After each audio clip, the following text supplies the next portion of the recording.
गुरुजी, हमें भगवान ने बहुत कृपा करके यह मनुष्य का शरीर दिया है। हमें अपना लक्ष्य क्या समझना चाहिए?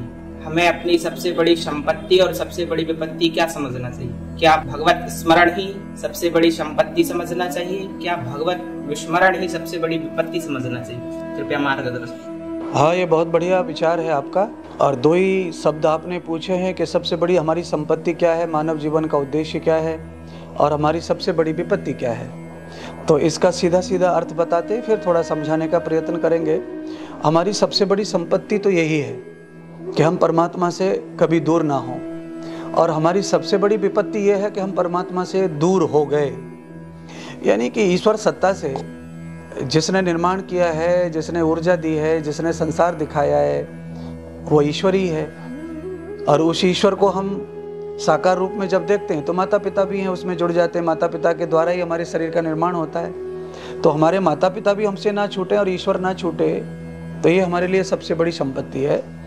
और ये छूट जाए हमसे संसार के बहुत काल में, तो ये बहुत बड़ी विपत्ति हमारे जीवन की सबसे बड़ा संकट यही है। क्योंकि कोई भी संकट दुनिया का जब आता है तो हमारे कर्म के आधार पे आता है, कर्म के फल के स्वरूप में आता है। और वो देने वाला तो कोई और है नहीं, ये पूंजी तो सब परमात्मा के पास ही जमा रहती है अच्छे बुरे कर्मों की, तो वहीं से प्राप्त होता है सब कुछ। तो इसीलिए हमारी जो विपत्ति है जीवन की वो है कि हम परमात्मा से क्षण भी दूर हुए तो वो बड़ी विपत्ति समझो उसको। सारी विपत्तियों का समाधान है, सारी विपत्तियों का समाधान है, पर ईश्वर से दूर हो जाने का समाधान कोई नहीं है। और सारी संपत्तियों का भी समाधान है, पर ईश्वर को पाने जैसी जो संपत्ति है उसका किसी संपत्ति से हम जोड़ नहीं कर सकते, समाधान नहीं कर सकते। क्योंकि हीरे मोती सोना चांदी सभी तो भगवान ने पटक दिए मिट्टी बना करके, तो इनसे तो उनको कोई खुशी है नहीं, और इससे इंसान को खुशी हो सकती है। इसीलिए हमारे लिए भी ये संपत्ति का कोई महत्व बहुत ज़्यादा नहीं बचता जब हमारी इच्छाएं नहीं रहती तो। और हमारी इच्छाएं और ज़रूरतें रहती हैं समाज की, तो ये जरूरी भी है, धन संपत्ति भी जरूरी है। पर बात यह है कि सबसे बड़ी संपत्ति की बात है तो ईश्वर ही हमारी संपत्ति है। दूसरा, अब हमारे जीवन का उद्देश्य क्या है? मानव का जन्म मिला है, तो हमारे जीवन का जो उद्देश्य ये है कि हम मानव के जन्म में आए हैं, तो खाने पीने शौक मौज करने की अगर बात करें तो पशु पक्षियों को भी सारे स्थान मिले हुए शौक मौज के। कोई भी पक्षी ऐसा नहीं है जो शौक मौज नहीं कर रहा हो, कोई जानवर ऐसा नहीं है जो शौक मौज नहीं कर रहा हो। सभी पक्षियों को मैंने नहाते देखा है तालाब में, सभी पक्षियों को मैंने पेड़ों पे पौधों पे सबको अपने आप को सुंदर होते देखा है, रगड़ते देखा है।